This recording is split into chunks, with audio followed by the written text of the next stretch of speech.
Hello everyone.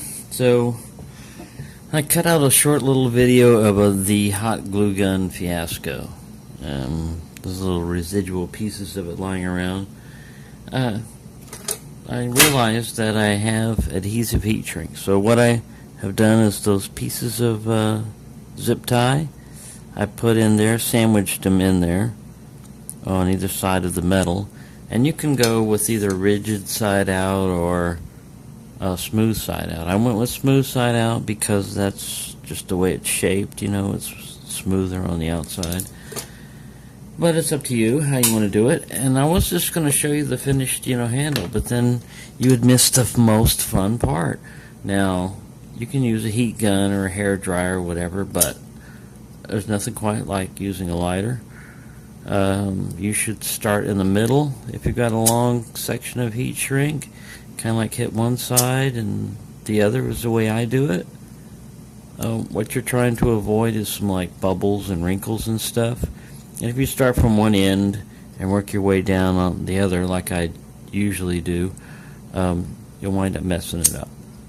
And this can get quite hot and you can burn yourself, so you should be careful, but I like playing with fire.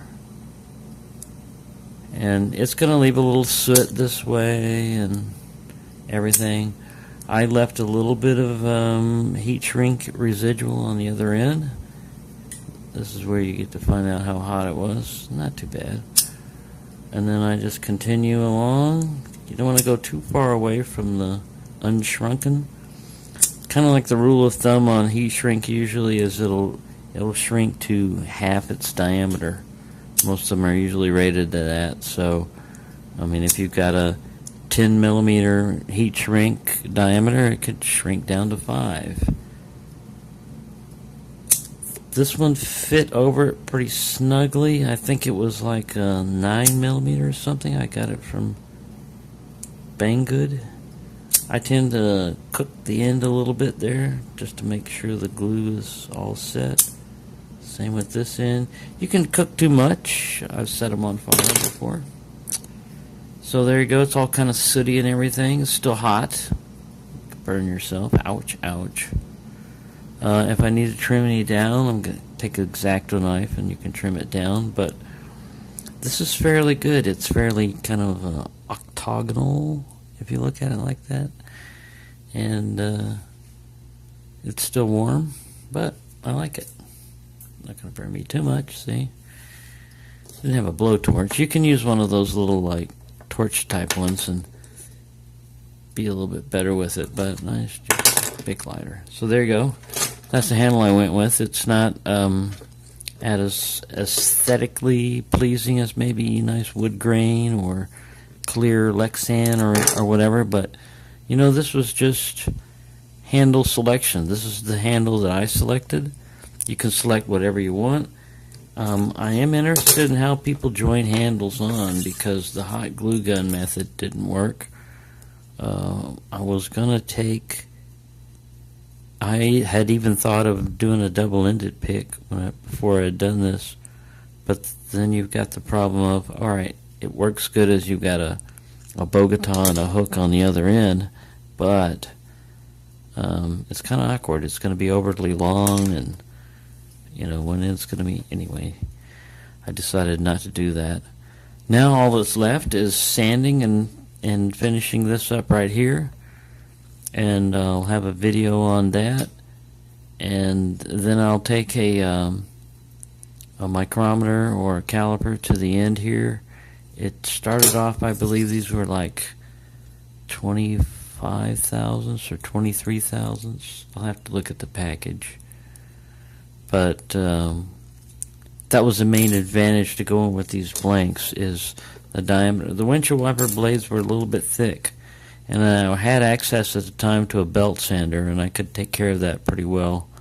I don't have an access to a belt sander right now, and if you use a round Dremel tool or even one of those that has like a sandpaper type thing, you run the risk of uneven thickness.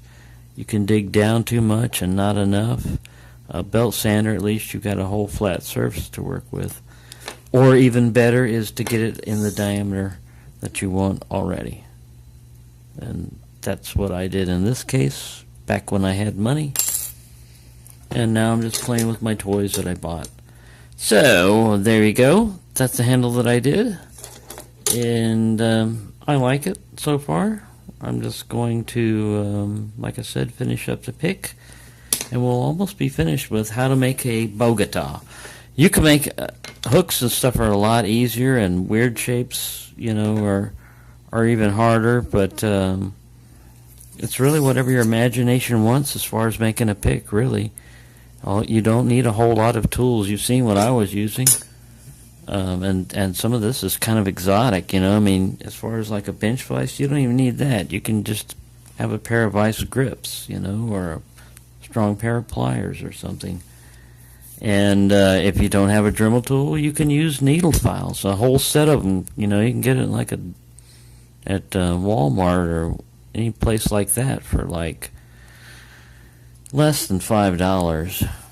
So it takes a lot more time to file this down by hand, and you might reach the point where I did, where I was making a Bogota one time and I'd done it all by hand. I was like, ooh, this is going to be the best. And I made this peak a little bit too short over here or something, but in the initial testing phase, which this one just survived, in the last part of it, I tested it on quite a few different locks. When they're rough like this, they tend to hang up more, and you can exert more force. And that hand filed one I had, snapped right off in the lock. So I spent all that time and effort, and I should have really smoothed it up, but oh well, that's live and learn, you know. You can kind of get an idea how tough your pick is going to be if it survives your initial testing before being sanded out. That's a good thing, I would think.